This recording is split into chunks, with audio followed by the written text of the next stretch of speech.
morning mga katindahan! Welcome kayo dito sa RTW ni Madam Claire. So for today's video nga mga katindahan na yan, at ipapakita ko lang naman sa inyo ang kaganapan dito sa ating tindahan kapag ka nga araw ng linggo tapos katanghali ang tapat. O diba yan? So yan, tingnan nyo. Grabe diba ang init? Kakaligo ko lang yan mga katindahan, pero talaga naman ang init diba yan? So talagang sa panahon ngayon na sobrang init, apektado talaga ang mga tindahan, 'di ba? Kasi nga sobrang init, ang mga tao halos hindi lumalabas, 'di ba? Grabe. Yan. So sa inyo ba diyan pa sa lugar niyo, ano bang ganap kapag ganito na na katanghaliang tapat mula alauna, 'di ba? Yan. So kami dito is ayan, papakita ko sa inyo.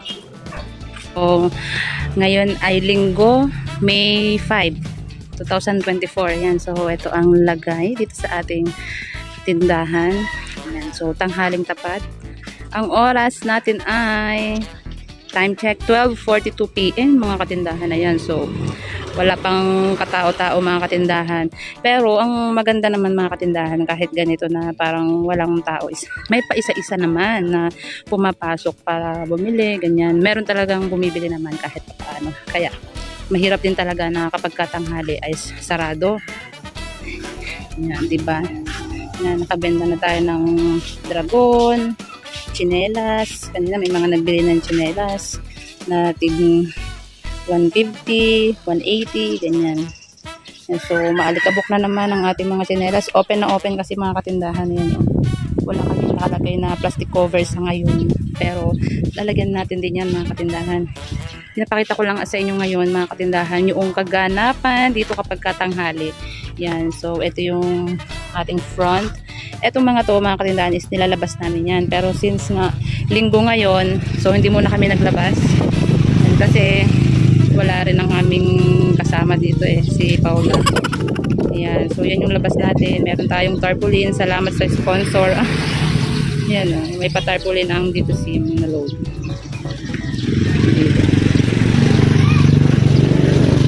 So, ibababa na natin ito dahil mainit na, sobrang init. Yan. So, bababa na natin kasi inaabot na ng init yung ating mga tsinelas. So, sinasara namin ito kapag ganitong tanghali. Sabit ba? Yan, oh. Walang kalaman naman ng ating labas kasi nga mainit. So, pag tanghali, ayan, minsan isasara kami. Kasi yung mga tao, mga katindahan is halos pahinga din nila 'di ba? Hindi rin sila nakakalabas dahil sa sobrang init. Kaya ganyan. Yan. So, ganyan ang aming tindahan kapag katanghaling tapat. Ito lang yung nakabukas, itong harapan. Pero, maya-maya pagkakain na kami, isasara din namin yan. Ito. Oops, yan. So, nakakawit yan dito kasi hinahangin to pagka hindi kinawit yan. So, mamaya-maya nga pagkakain namin, isasara muna namin yan kasi wala nang tao pagtanghali. Tapos ito nilagyan namin ng plastic cover para hindi madumihan yung mga sombrero. Yan, tignan nyo mga katindahan. Puno yan nung nakaraan. Pero may mga nabenta na sa dalawa may space na. 3, 4, 5. 5 na yung nabawas na sombrero. Ibig sabihin 5 na yung nabenta natin. At dahil linggo nga ngayon mga katindahan na yan. So, madami tayong mga paninda na nandito sa loob. Yan, so hindi muna nga tayo nag-display sa labas para linggo kasi Sunday, pahinga day, di ba? Paminsan-minsan, pahinga rin tayo, di ba? Yan, so yung aming kasama, si Madam Pau Pau, day off din niya, nag-day off siya. Kaya pahinga din siya. Yan. So, tayo, makakapahinga din.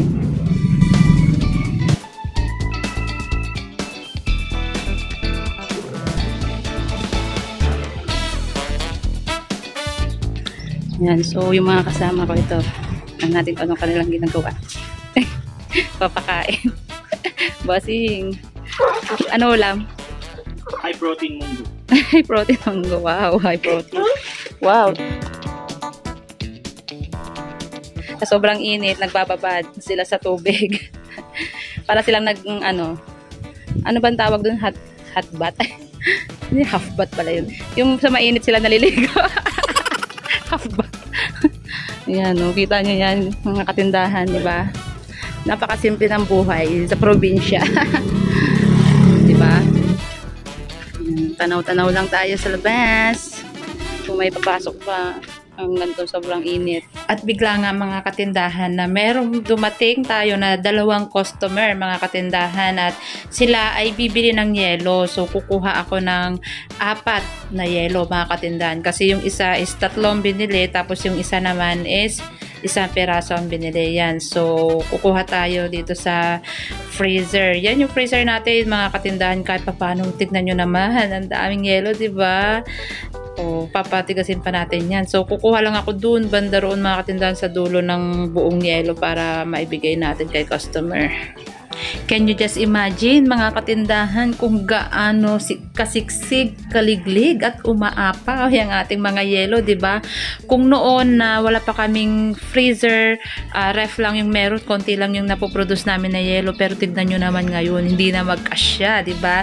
So kulang na nga lang is magdagdag pa ulit kami para lang mabigyan lahat ng mga bibili na mga customer mga katindahan kasi talagang nauubusan kami, wala pa sa hapon, ubos na yung mga buong yelo. So paano na lang, 'di ba, mga katindahan, kung hindi kami sumubok na sumugal, 'di ba, diyan sa freezer na 'yan. Paano kung natakot kami, 'di ba? Eh di sana wala kaming mga suki ngayon, di sana hindi binabalik-balikan yung aming yelo, 'di ba? Pero grabe talaga yung mga customer natin, mga katindahan, talagang ay, papapadagdag tayo talaga. Kain na muna tayo. Oh, may mabol pa. Pisan kayo? Pisan yung pulbo? Yan. Kain lang po ba? Buhay pa pala yung kain lang po. Diba? Kain lang po pero ang balik alas 4 na. Mamaya alas 4 na.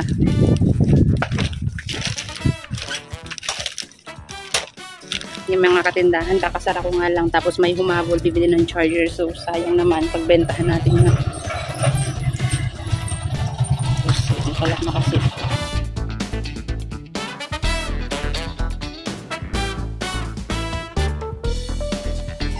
Yan mga katindahan. So nakabenta pa nga tayo ng halagang 200 na charger bago tayo magsaraw, diba? Yan, so magsasara na nga ulit tayo ngayon para makakain muna. At natapos na nga kaming kumain mga katindahan. At ayan, habang kami nagpapahinga ay meron talagang mga nangangatok mga katindahan.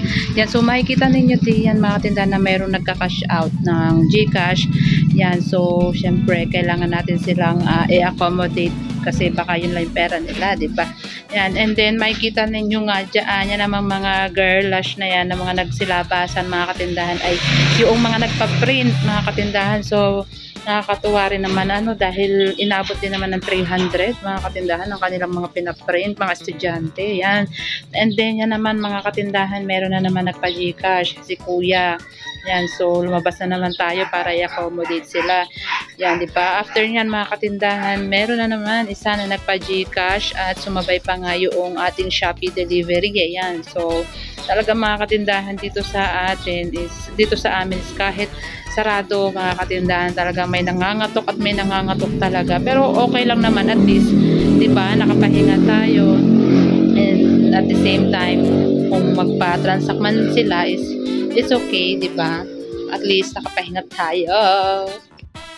Yan mga katindahan, so hanggang mamaya na naman itong ating bukas na ito. Magsasara tayo mga 7 PM pataas. Ayan. So medyo yun kasing ganong oras madilim na dito sa amin yan. Pero bukas pa rin kami yan. Ayan. So ayan lang muna mga katindahan ang kaganapan nga dito sa tindahan kapag pagkalinggo, o diba? Maraming salamat sa inyong palaging panonood and happy selling! Tanghaling tapat yan ha!